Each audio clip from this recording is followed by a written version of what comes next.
नमस्कार. मी प्रल्हाद कचरे. आपण पाहत आहात विधी साक्षरता. आपण माहिती अधिकाराच्या कायद्यासंदर्भात 10 व्हिडिओज अधिक माहिती अधिकार दिनाचा 12 ऑक्टोबर 2020चा एक व्हिडिओ असे 11 व्हिडिओ आत्तापर्यंत केले आहेत. पण निरनिराळ्या व्ह्युअर्सच्या ज्या प्रतिक्रिया आल्या त्या प्रतिक्रियांमध्ये वैयक्तिक माहितीच्या संदर्भात अनेक समज आणि अपसमज आहेत असं दिसून येतं. म्हणून whether or not to give personal information under RTI act म्हणजे माहिती अधिकार कायद्याखाली वैयक्तिक माहिती द्यायची की नाही असा एक अत्यंत मोठा संभ्रम निर्माण झालेला आहे. अलीकडेच गेल्या 2 वर्षापूर्वी सुप्रीम कोर्टाचं एक जजमेंट या विषयावरती आलं. त्यानंतर सुप्रीम कोर्टाचे 2-3 जजमेंटमध्ये त्याचाच उल्लेख केला गेला आणि हायकोर्टच्या अनेक निर्णयांमध्ये एका जजमेंटचा उल्लेख झाला आणि त्या जजमेंटच्या आधारावरती department of personnel and training या डिपार्टमेंटनं एक मेमोरंडम इश्यू केलं. महाराष्ट्राच्या GADनं देखील त्याच्यावरती परिपत्रक इश्यू केलं आणि वैयक्तिक माहिती देताना काय काळजी घेतली पाहिजे याबाबतीत सर्वोच्च न्यायालयाच्या निर्णयातील काही बाबी अधोरेखित केल्या.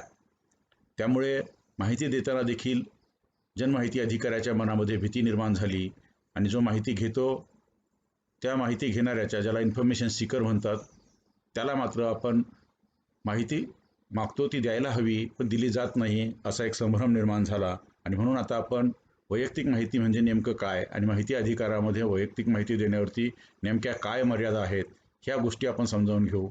याचा उल्लेख साधारणपणे जे आपल्याला टेन्शन किंवा स्ट्रेस दिसतो तो 2 मुद्द्यावरचा आहे. एका बाजूला RTIचा प्रामाणिक उद्देश असा आहे की सर्वत्र ट्रान्सपरन्सी म्हणजे खुलेपणा असला पाहिजे. ॲट द सेम टाईम माहिती अधिकार कायदा नेहमी बॅलन्स करायचा प्रयत्न करतो आणि ट्रान्सपरन्सीच्या किंवा खुलेपणाच्या नावाखाली कुणाचंही खाजगीपण धोक्यात येऊ नये किंवा वैयक्तिक माहिती आणि वैयक्तिक जो अधिकार आहे तो धोक्यात येऊ नये असाही प्रयत्न केलेला आपल्याला दिसतो. म्हणून आजच्या या सेशनमध्ये आपण थोडक्यात वैयक्तिक माहिती म्हणजे काय, त्याच्या संदर्भात घटनात्मक नियम काय आहेत, घटनेतले कोणते आर्टिकल त्याला कंट्रोल करतात आणि माहिती अधिकार कायद्यातला कोणतं कलम किंवा उपकलम त्याच्या संदर्भात आहे ह्या बाबी आपण समजावून घेऊ. आणि या संदर्भातील जे शासन निर्णय शिवाय सर्वोच्च न्यायालयाचे जे निर्णय आहेत त्याची आपण चर्चा करू. आपल्याला एक दिसतं एक टेन्शन आहे. The tension between an individuals right to privacy under article 19(1)A of the constitution of India. आता एका बाजूला कॉन्स्टिट्यूशन ऑफ इंडिया असं म्हणतं की माहिती दिली पाहिजे, ट्रान्सपरन्सी, कारण राईट टू इन्फॉर्मेशन जो आला तो आर्टिकल 19(1)A मधून आला. म्हणजे हा आहे इंडिव्हिज्युअल्स राईट टू नो.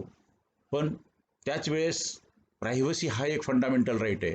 जसा माहिती घेणं हा एक फंडामेंटल राईट आहे तसा publics right to obtain information हा फंडामेंटल राईट असेल तर प्रायव्हसी हा आर्टिकल 21 प्रमाणे आणि माहिती घेणं हा ओपननेस किंवा freedom of speech and expression ज्याला म्हणतो ते आपल्याला आर्टिकल 19A. म्हणजे आर्टिकल 19A आणि आर्टिकल 21 यांच्यामध्ये काही क्लॅश आहे का? मुळीच नाही. या कायद्यामध्ये देखील असा क्लॅश नाही, घटनेमध्ये देखील असा क्लॅश नाही.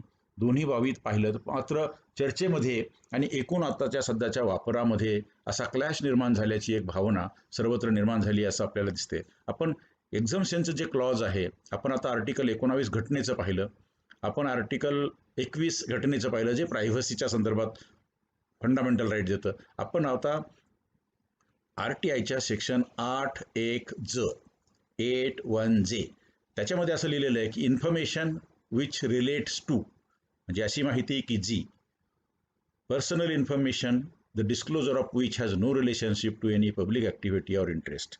अशी वैयक्तिक माहिती की जी खुली केल्यामुळे कोणतंही सार्वजनिक हित किंवा सार्वजनिक कृती साधणार नाही, अशी माहिती देण्याची आवश्यकता नाही असं कायदा म्हणतो. ऑर दुसरी एक माहिती ऑर विच अशी माहिती विच वुड म्हणजे disclosure of which would cause unwarranted invasion on privacy of the individual, की जी माहिती दिल्यामुळे सार्वजनिक हितापेक्षा एखाद्या माणसाचं वैयक्तिक हित जे आहे ज्याला आपण प्रायव्हसी असं म्हणतो ती धोक्यात येऊ शकेल अशी माहिती देण्याची आवश्यकता नाही. म्हणजे 2 प्रकारची माहिती देण्याची आवश्यकता नाही. जी वैयक्तिक माहिती तिचा व्यापक जनहिताशी संबंध नाही किंवा कोणत्याही पब्लिक ॲक्टिव्हिटीशी संबंध नाही, किंवा जी माहिती दिल्यामुळे कोणत्याही व्यक्तीच्या खाजगीपणावरती नको तेवढं अतिक्रमण होईल अशी माहिती देण्याची आवश्यकता नाही.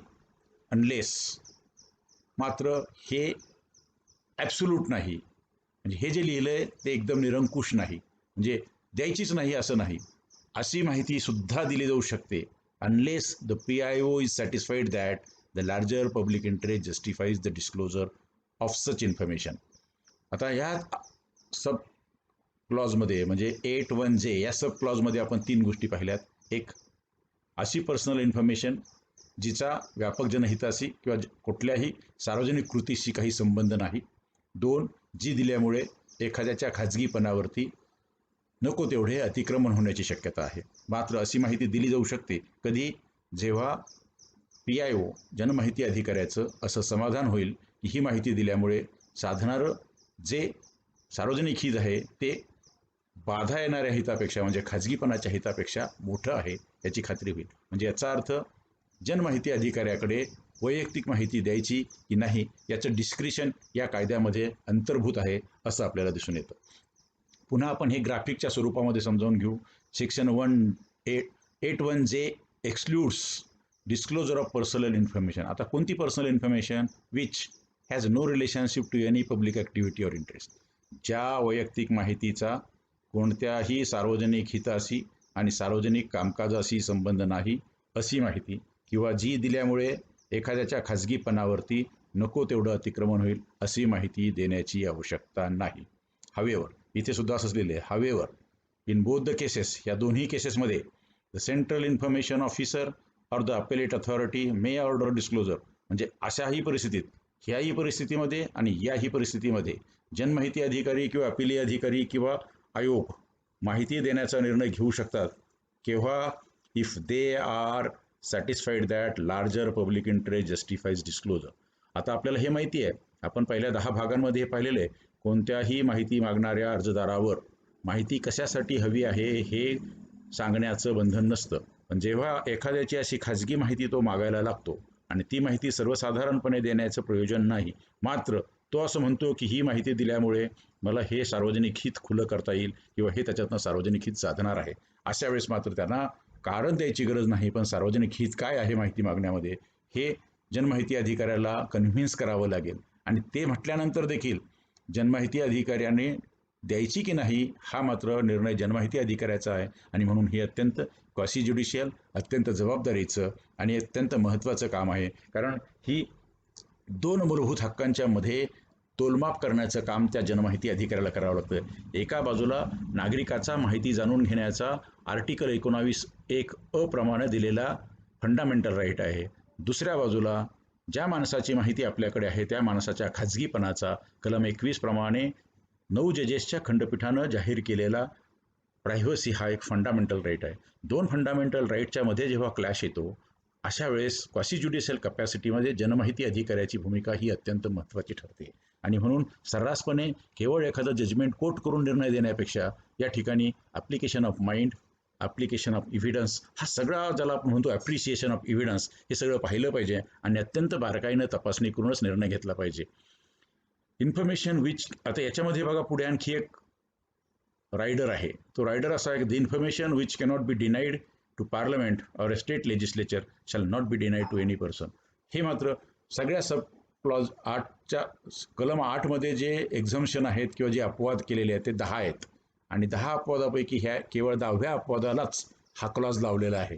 The information which cannot be denied to the parliament or a state legislature shall not be denied to any person. म्हणजे एखाद्या MLAने किंवा एखाद्या MPने म्हणजे मेंबर ऑफ पार्लमेंट, खासदार साहेबांनी किंवा आमदार साहेबांनी जर एखादा LAQ किंवा लोकसभा प्रश्न केला आणि अशी माहिती जर का हाऊसमध्ये मागवली तर आपण जर माहिती तिथे देणार असू तर मग नागरिकाला देखील दिली पाहिजे. आणि जर हाऊसमध्ये देणार नसू तर मग नागरिकाला देण्याचं बंधन आपल्यावरती नाही. हा अत्यंत साधा, सरळ, सोपा ह्या कायद्याचा अर्थ आहे. तेव्हा जी माहिती खाजगी स्वरूपाची आपण लोकसभेला किंवा विधानसभेला एखादा LAQ झाल्यानंतर नाकार होत नाही किंवा आमदाराने किंवा खासदाराने मागितल्यावर नाकारत नाही, ती माहिती कोणत्याही नागरिकाला नाकारता येणार नाही, हा या कायद्याचा अर्थ आहे. आता पर्सनल इन्फॉर्मेशनच्या संदर्भात एका अप्लिकंटने एका कार्यालयामध्ये एका कर्मचाऱ्याच्या संदर्भात त्याला किती मेमो दिले आहेत, त्याला किती शो कॉज नोटिसा दिल्या आहेत, त्याला किती वेळा ताकीद दिली आहे, त्याला कोणती पनिशमेंट अवॉर्ड केली आहे, शिवाय त्याच्या इन्व्हेस्टमेंट काय आहेत, त्याच्या लायबिलिटीज म्हणजे त्यांनी कोणाकोणाकडून कर्ज घेतलेली आहेत, त्यांनी कोणाकडून गिफ्ट्स मिळवलेले आहेत, इमूव्हेबल किंवा मूव्हेबल प्रॉपर्टीच्या, अशा संदर्भातली माहिती मागवली. ही माहिती PIOने नाही म्हटलं. त्यांनी सांगितलं की ही जनमाहिती ही खाजगी स्वरूपाची माहिती आहे, कारण कॉपीज ऑफ मेमो हा आम्ही म्हणजे एम्प्लॉयरनी एम्प्लॉईला दिलं, हे दोघांच्या मधलं आहे, त्याच्यात काय जनहित आहे. शोकॉज नोटीस, तो गैरहजर राहिला किंवा एखाद्या दिवशी उशिरा आला किंवा 10 दिवस न सांगता आलाच नाही किंवा एखादी जाणीवपूर्वक सांगितलेलं काम केलं नाही म्हणून आम्ही शोकॉज नोटीस दिली, हा एम्प्लॉई आणि एम्प्लॉयर ह्या दोघांच्या मधला प्रश्न आहे. यासाठी नागरिक ही माहिती मागून असं काय व्यापक जनहित साधणार आहेत. बरं, त्याच्यावर अजून शिक्षा पण केलेली नाही. शोकॉज दिली म्हणजे काय शिक्षा नाही. ही शोकॉज दिलेली नोटीस जर का RTIच्या हातात पडली एखाद्या आणि त्यांनी पेपरमध्ये छापली तर त्या ज्याला कुणाला नोटीस दिली त्याला कुठलीही शिक्षा दिलेली नसताना त्याची बदनामी मात्र होण्याची शक्यता आहे असं कोर्ट म्हणतं. तेव्हा ह्या अर्जामध्ये ही मागितलेली माहिती PIOने नाकारली. PIOने नाकारल्यानंतर तिथं पहिलं अपील झालं. पहिल्या अपिलामध्ये देखील ही नाकारली. मग दुसरं अपील झालं आयोगाकडे. आयोगाने मात्र ही माहिती द्या असं सांगितलं. आयोगाने जेव्हा माहिती द्या असं सांगितलं तेव्हा ती जी संस्था होती, ज्या संस्थेकडे ही माहिती मागितली होती, ती संस्था हायकोर्टात गेली. हायकोर्टाने सांगितलं ही माहिती देता येणार नाही. मग ती व्यक्ती याच्यात गेली, सुप्रीम कोर्टात गेली आणि सुप्रीम कोर्टात त्याचा लागला निकाल. त्या केसचं नाव आहे Girish Ramchandra Deshpande versus central information commission.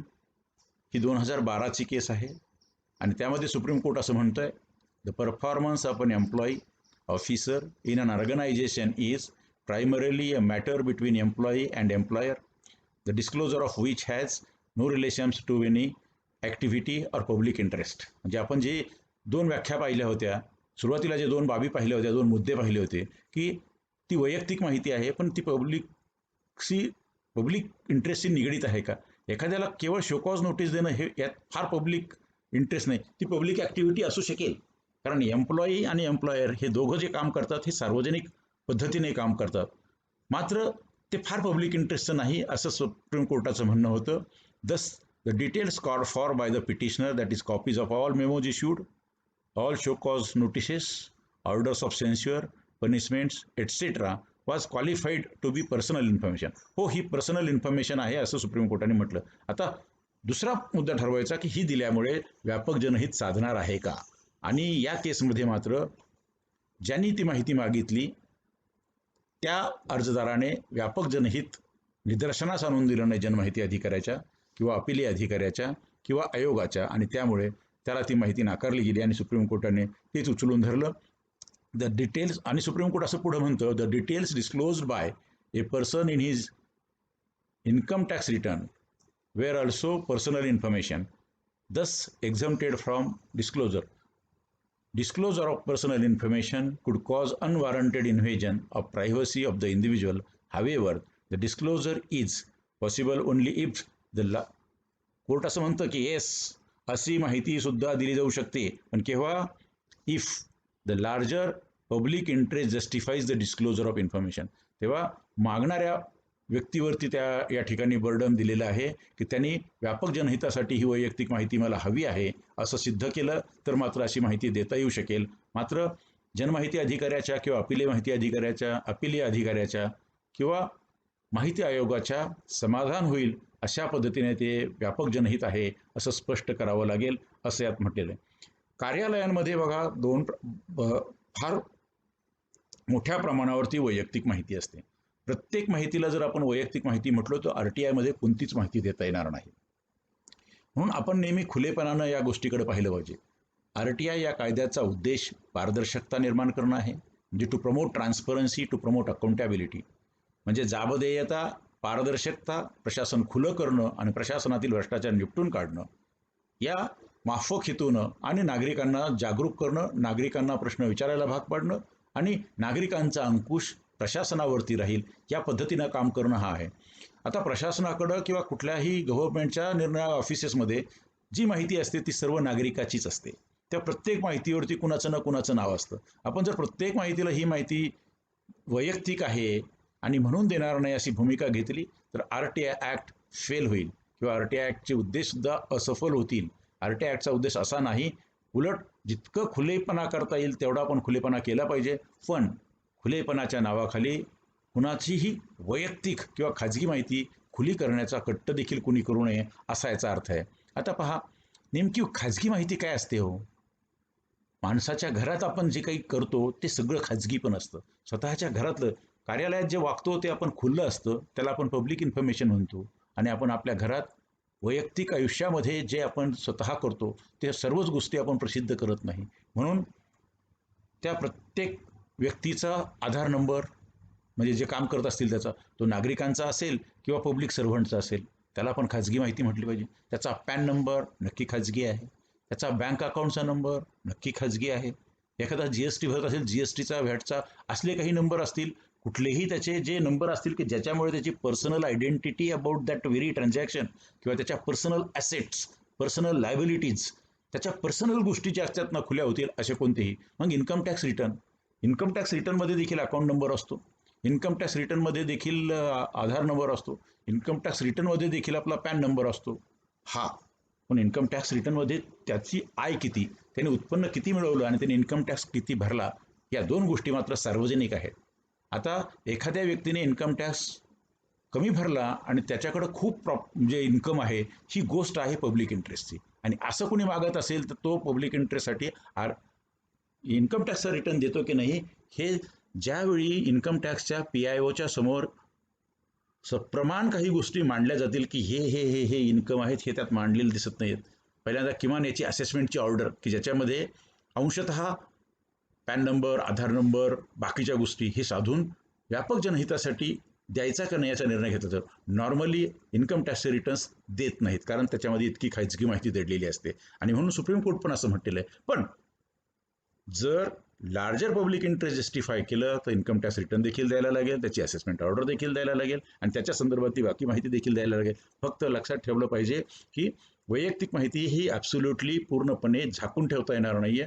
तीही जर माहिती, जनमाहिती जर कुठल्याही व्यापक जनहितासाठी मागितली जात असेल तर मागितली, ते प्रूव्ह झाल्यानंतर, त्याच्याविषयी जनमाहिती अधिकाऱ्याची खात्री झाल्यानंतर, हवं तर त्याच्यासाठी थर्ड पार्टी प्रोसेस जी आहे, त्रयस्थ पक्षाचं म्हणणं जे ऐकण्याचा जो भाग आहे, ती प्रक्रिया पूर्ण करावी. ज्याची ती माहिती आहे त्याला पूर्ण संधी द्यावी, 10 दिवसात त्याचं म्हणणं घ्यावं, त्याच्यानंतर निर्णय द्यावा. निर्णय दिल्यानंतर अपिलासाठी 30 दिवस थांबावं आणि हे सगळी प्रक्रिया पूर्ण केल्यानंतर ती माहिती देणं किंवा न देणं याच्या संदर्भात निर्णय घेता येतो, अशी या कायद्यातली प्रथा आहे. आता अनेक वेळा असं होतं की सरकारी बाबींसाठी आपण कन्सेशन्स घेण्यासाठी, रिझर्वेशन्स घेण्यासाठी वैयक्तिक माहिती देतो. पण लक्षात ठेवलं पाहिजे की जेव्हा अशी माहिती देतो आणि त्या माहितीच्या आधारावरती काही सरकारी लाभ, रिझर्वेशन असेल, ॲडमिशनच्या संदर्भात असेल, नोकरीच्या संदर्भातलं असेल, काही कन्सेशन्स असतील, कॅश कन्सेशन्स असतील की जे मोठ्या प्रमाणावरचे आहेत आणि असे दिले आहेत आणि त्यामुळं आपल्या पब्लिक एक्सचेकरचा खर्च झालेला आहे, म्हणजे ती एक पब्लिक ॲक्टिव्हिटी झाली. म्हणजे अशी माहिती त्यावेळेस पब्लिक डोमेनला अटॅच झालेली आहे आणि अशी पब्लिक डोमेनची माहिती चेक करण्याचं काम किंवा ती स्क्रुटिनी करण्याचं काम कोणताही नागरिक करू शकतो. उदाहरणार्थ, बऱ्याच वेळा जनमाहिती अधिकाऱ्याकडे एखाद्याचा जातीचा दाखला मागितला की जातीचा दाखला हा वैयक्तिक आहे. हो, जातीचा दाखल्यामध्ये नाव वैयक्तिक आहे, त्या माणसाची जात देखील वैयक्तिक आहे, पण त्यांनी एकदा ती मागितली आणि ती एखाद्या घटनात्मक रिझर्वेशनसाठी वापरली आणि ते घटनात्मक रिझर्वेशन मुळात जातीचा दाखला देताना दिलेली माहितीच जर चुकीची असेल, त्याच्या आधारावर दिलेला दाखला असेल आणि त्याच्यावर घेतलेले ज्याला आपण कॉन्स्टिट्युशनल राईट्स किंवा ज्याला आपण कॉन्स्टिट्युशनल रिझर्वेशन डिफ्रॉड केलं असेल, तर माहिती तपासण्याचा अधिकार नागरिकाला का असू नये. म्हणून अशी माहिती की जी पब्लिक अथॉरिटीने प्रोसेस केल्यानंतर निर्णयाच्या स्वरूपामध्ये, प्रमाणपत्राच्या स्वरूपामध्ये दिली, ती पब्लिक डोमेनमध्ये येते. आपण पाहिलं असेल, प्रत्येक राज्यामध्ये खोटे किंवा बोगस दाखले घेऊन हजारो लोकांनी, अधिकारी आणि कर्मचारी म्हणून नोकऱ्या मिळाल्यात. त्याच्यानंतर सुप्रीम कोर्टापर्यंत केसेस गेल्यात, असंख्य केसेस सुप्रीम कोर्टापर्यंत गेल्यात. आणि त्या कशा गेल्यात? तो दाखला सर्टिफाईड कॉपी राईट टू इन्फॉर्मेशनमध्ये किंवा कुठल्या तरी नियामक पद्धतीने मिळवल्याशिवाय त्यांना सुप्रीम कोर्टात जाता आलं नाही आणि सुप्रीम कोर्टाने ते रद्द केलं. त्यांच्या नोकऱ्या जाण्याची वेळ आली. अखेर अनेक वेळा त्या शासनानं सकारात्मक भूमिका घेऊन अधिसंख्य पदं ज्याला आपण सुपरन्युमररी पोस्ट क्रिएट केल्यात, महाराष्ट्रात देखील तसं आहे. तेव्हा अशी माहिती जेव्हा व्यापक जनहितासाठी मागितली जाते तेव्हा ती नाकारण्याचं काहीच कारण नसतं. आपण पाहतो रेव्हेन्यू रेकॉर्ड असेल, मोजणीचं रेकॉर्ड ज्याला आपण सर्व्हे रेकॉर्ड असेल, निरनिराळ्या ट्रायब्युनलने दिलेल्या ऑर्डर्स असतील, जरी याच्यामध्ये वैयक्तिक नावं असली तरी सगळ्या पब्लिक डोमेनमध्ये वेबसाईटवरती या सगळ्याचे डिसिजन्स लिहिलेले असतात.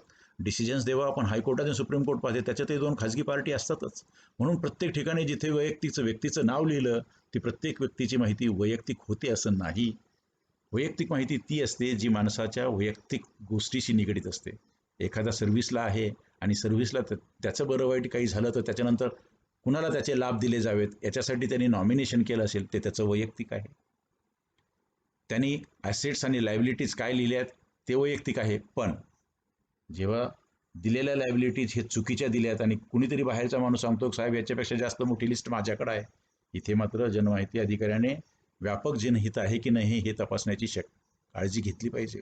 असं अनेकदा झालं की अशी माहिती मागितली, ती माहिती दिली नाही आणि जेव्हा माहिती दिला नाही असा निर्णय दिला त्याच संध्याकाळी मात्र ACBची किंवा CBIची रेड पडते आणि खूप मोठं घबाड त्या व्यक्तीकडं सार्वजनिक त्याच्या पगारापेक्षा जास्तीचं घबाड सापडतं. तेव्हा मात्र आपण घेतलेला निर्णय चुकीचा होतो, त्या जनमाहिती अधिकाऱ्याला कळतं. तेव्हा लक्षात ठेवा, प्रायव्हसी ही नक्कीच नाजूक गोष्ट आहे. ती अत्यंत खुलेपणानं कुणालाही वाटता येत नाही. त्यासाठीची कार्यपद्धती नक्की पाळली पाहिजे, पण तिचा बाऊ देखील करता कामा नये. म्हणून निर्णय काहीही असले तरी आपण लक्षात ठेवलं पाहिजे कायद्याचं भान काय आहे. कायद्याचं भान असं आहे की जी माहिती जी खाजगी माहिती कोणत्याही पब्लिक इंटरेस्टशी संबंधित नाही ती अजिबात देऊ नका. जी माहिती दिल्यानं त्या माणसाच्या खाजगीपणावरती नाहक अतिक्रमण होईल, जास्तीचं अतिक्रमण होईल, ती माहिती देऊ नका. मात्र आता पहा की एखादा वर्षानुवर्ष खोटी बिलं देतोय आणि काहीतरी करतोय आणि केवळ त्या बिलावरती त्याचं नाव आहे म्हणून ती माहिती द्यायची नाही असं होऊ शकत नाही. म्हणून हल्ली बऱ्याच कार्यालयांमध्ये जे LTC आहेत त्याची माहिती मागितली जाते, मेडिकल रिएम्बर्समेंटची माहिती मागितली जाते. तेव्हा त्यात खर्च झालेल्या रकमा मात्र सरकारच्या असतात, त्या दिल्याच पाहिजेत. आपण निरनिराळ्या पाहतो की प्रत्येक याच्यामध्ये हे भान ठेवून हे PIO ज्याला आपण जनमाहिती अधिकारी, अपिली अधिकारी आणि आयोग या सर्वांनी त्याचं भान ठेवलं पाहिजे आणि हे पाहिलं पाहिजे की यात सरकारचा खर्च झाला, सरकारच्या अभिलेखामध्ये ही माहिती उपलब्ध आहे म्हणजे ती माहिती आहे. आता ती माहिती दिल्याने व्यापक जनहित साधणार आहे. कोणीतरी म्हणतो की नाही साहेब हा प्रवासच केला नाही आणि खोटे बिल आणलेले आहेत. आता तो म्हणतोय ते खरं का हे खरं हे तपासलं पाहिजे, पण तपासेल कधी? जेव्हा तुम्ही त्या माणसाला यांनी तुमच्याकडे काय दिलं हे कळवाल तेव्हा. माझं असं म्हणणं आहे की याच्यामध्ये देखील वैयक्तिक त्याच्या कुटुंबाविषयीची माहिती, त्याच्या वैयक्तिक आणि खात्याविषयीची माहिती, त्याच्या स्वतःच्या विषयीची माहिती ही वगळून कामाच्या प्रक्रियेमध्ये जी जनरेट झालेली माहिती आहे ती द्यायला अजिबात हरकत नसते. अनेकदा काय काम केलं याच्या डायऱ्या लिहितो आणि जनमाहिती अधिकारी म्हणतात की त्याची डायरी. अरे ती डायरी लिहिली ती दिवसभर काम केलेलं, ज्या दिवसात पूर्ण दिवसभर पगार मिळाला त्या दिवसभरात काय काम केलं याचा हिशेब तुम्ही लिहिला आणि तो हिशेब घेणं तर जनतेचं काम आहे. अकाउंटेबिलिटी त्या जनतेला सांगितलं पाहिजे की दिवसभर मला मिळणाऱ्या 1000 रुपयाच्या पगारामध्ये मी काय केलेलं आहे की 5000 रुपयाच्या पगारामध्ये मी काय केलं आहे. आणि तिला जर कोणी खाजगी म्हणत असेल तर मला वाटतं की ते पुन्हा एकदा तपासून घ्यायची गरज आहे.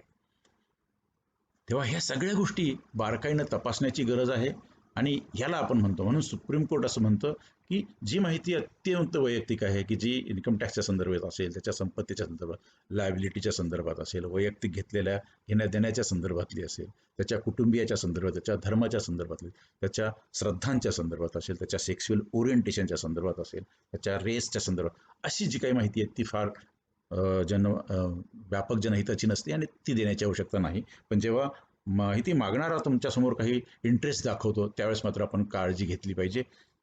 हे DOPTनं 14 ऑगस्ट 2013 म्हणजे department of personnel and training की ज्याला आपण माहिती अधिकाराचं नियंत्रण करणारा विभाग म्हणतो, त्यांनी असंही काढलेलं आहे, disclosure of personal information under RTI act.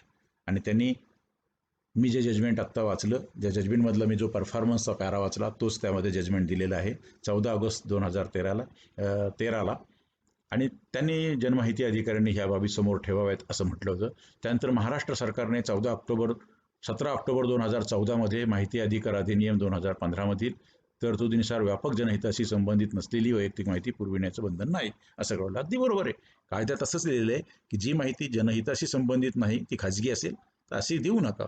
पण खाजगी असेल आणि तिचा मात्र व्यापक जनहिताशी संबंध असेल तर ती देण्याबाबत जी काही थर्ड पार्टी प्रोसिजर आहे ती अडॉप्ट करून येस किंवा नो निर्णय हा घेतला पाहिजे. निर्णय घेताना स्पीकिंग निर्णय घेतला पाहिजे आणि मग जर तो निर्णय मान्य नसेल तर जो कोणी अर्जदार असेल त्याला अपिलाची संधी उपलब्ध असते.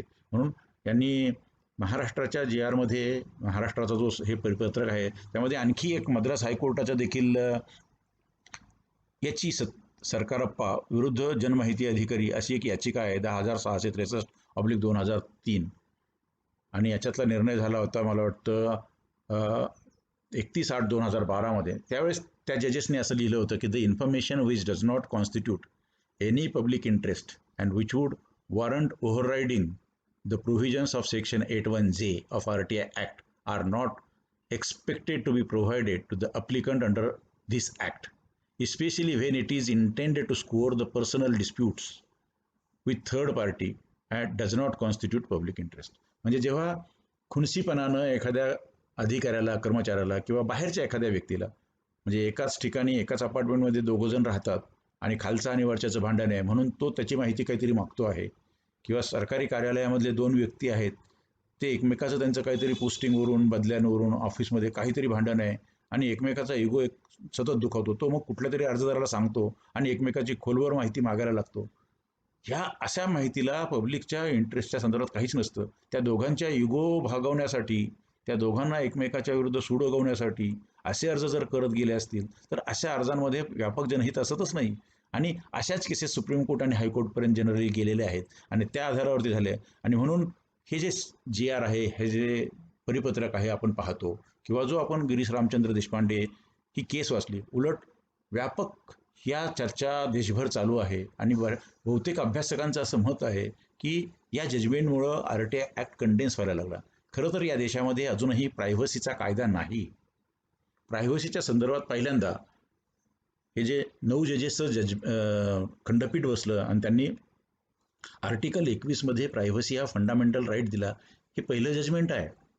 त्याच्या आधी 2005च्या RTI ॲक्टमध्ये सेक्शन 81J मध्ये जे प्रायव्हसीचं कलम लिहिलेलं आहे की व्यापक जनहिताशिवाय अशी माहिती देण्याची आवश्यकता नाही, किंवा जी माहिती दिल्यामुळं त्याच्यावरती खाजगीपणावर अतिक्रमण होईल अशी माहिती देण्याची आवश्यकता नाही, हे पहिला कायदा आहे. म्हणजे 9 जजेसच्या जजमेंटच्या आधी 2005 मध्ये हा आलेला पहिली लिगल प्रोव्हिजन आहे की जी प्रायव्हसीचं रक्षण करते.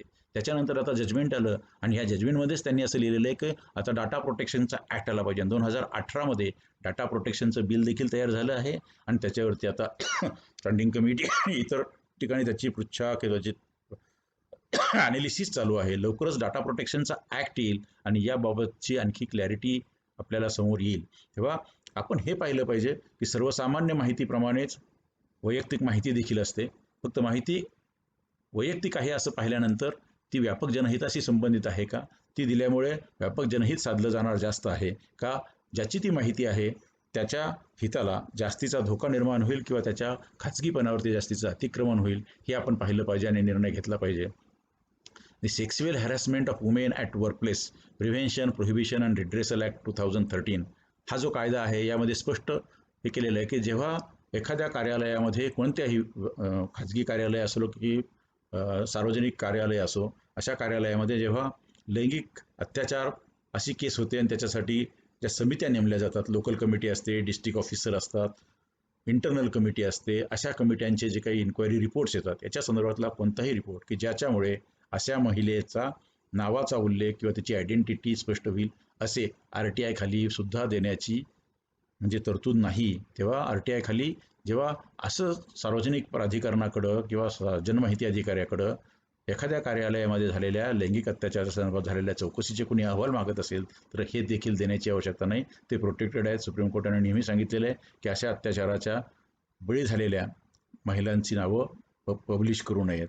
मात्र अशा एखाद्या दुसऱ्या केसमधल्या व्हिक्टीमने जर अशी माहिती मागितली तर यातली नावं झाकून, म्हणजे सेव्हिअर करून, ज्याला आपण सेक्शन 10 मध्ये सेव्हरन्स म्हणतो, ते विलग करून त्यांची ओळख पटणार नाही असं खात्री केल्यानंतर दुसऱ्या केसेसमधल्या बळींना असे अहवाल वापरण्यासाठी किंवा त्यांना पुराव्यासाठी जर लागत असतील तर देण्याची तरतूद ह्या कायद्यात करण्यात आलेली आहे. तेव्हा RTIचा कलम 8(1)J हा हल्ली कळीचा विषय झालेला आहे. सर्वत्र बहुतेक चर्चा याची असते. बहुतांशी अर्ज या मुद्द्यावरती नाकारले जातात. पण मला असं वाटतं की सुप्रीम कोर्टाचं जे जजमेंट आहे ते माहिती नाकारण्यासाठीचा परवाना नाही. ते बारकाईनं वाचलं पाहिजे, ते बारकाईनं त्याचा अर्थ लावला पाहिजे. सुप्रीम कोर्ट देऊ नका असं म्हणत नाही. सुप्रीम कोर्ट असं म्हणतं खाजगीपणाचं संरक्षण करा. खाजगीपणा ही तेवढाच महत्त्वाचा अधिकार आहे. पण खाजगीपणाच्या नावाखाली आपण त्याच्याखाली ब्लँकेट काही पण दडवायचं आणि त्याला मग दुसरं अपील, पहिलं अपील यामध्ये त्या नागरिकाचा वेळ घालवायचा असं नाही.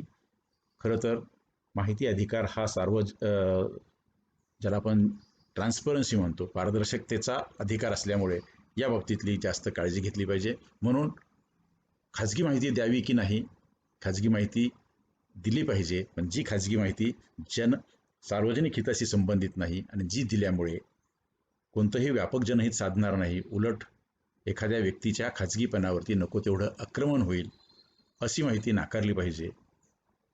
मी खूप कार्यालयांमध्ये पाहतो अशी माहिती नाकारली जाते, पण खूप कार्यालयांमधले जनमाहिती अधिकारी, अपिली अधिकारी आणि खूप माहिती आयुक्त देखील या बाबतीत सकारात्मक आहेत. मी अनेक आयुक्तांचे निर्णय असे पाहिलेत की या जजमेंट त्यांच्यापुढे खूप आर्ग्यू केल्यानंतर देखील, या जजमेंटच्या खूप आर्ग्यू केल्यानंतर देखील ती माहिती द्यावी असे त्यांनी आदेश दिले आणि आदेश दिल्यानंतर अशी माहिती खुली झाली आणि त्यामुळे कोणतंही खाजगीपणावरचं अतिक्रमण झालं नाही. मला वाटतं की हे चांगल्या दिशेनं पडणारं पाऊल आहे आणि म्हणूनच it is not hopeless either. मला असं वाटतं की the mindset is gradually changing as a result of these efforts. निरनिराळ्या हायकोर्टामध्ये, सुप्रीम कोर्टामध्ये आता हे जे गिरीश रामचंद्र देशपांडे वर्सेस CIC आहे, हे जजमेंट कोट केलं जातं. मला असं वाटतं की ते फार वेगानं हे जजमेंट व्हायरल व्हावं, तसं व्हायरल झालेलं आहे. पण या जजमेंटचा खरा मतितार्थ समजून घेणं आवश्यक आहे. या जजमेंटचा मतितार्थ हा अत्यंत बॅलन्स्ड आहे. जे द्यायला पाहिजे ते दिलंच पाहिजे असं सुप्रीम कोर्ट म्हणतं.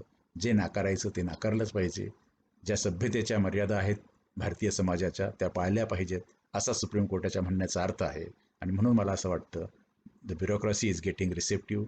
या गोष्टी समजून घ्यायला नोकरशाही देखील हळूहळू खुली होते आहे. लवकरच ती अधिक खुली होईल. पण या बाबतीत काही संभ्रम होते म्हणून आपण ही चर्चा केली. आपण इथे थांबूया. पुन्हा एकदा अशाच विषयावरती व्हिडिओ घेऊन पुन्हा एकदा भेटूया. हा व्हिडिओ आपल्याला आवडला असल्यास आपण लाईक करा. यापूर्वी सबस्क्राईब केलं नसेल तर सबस्क्राईब करा. आपल्या मित्रपरिचितांना पाठवा, त्यांना देखील लाईक आणि सबस्क्राईब करायला, जर त्यांनी सबस्क्राईब केलं नसेल तर सबस्क्राईब करायला कळवा. पुन्हा एकदा भेटूया. धन्यवाद.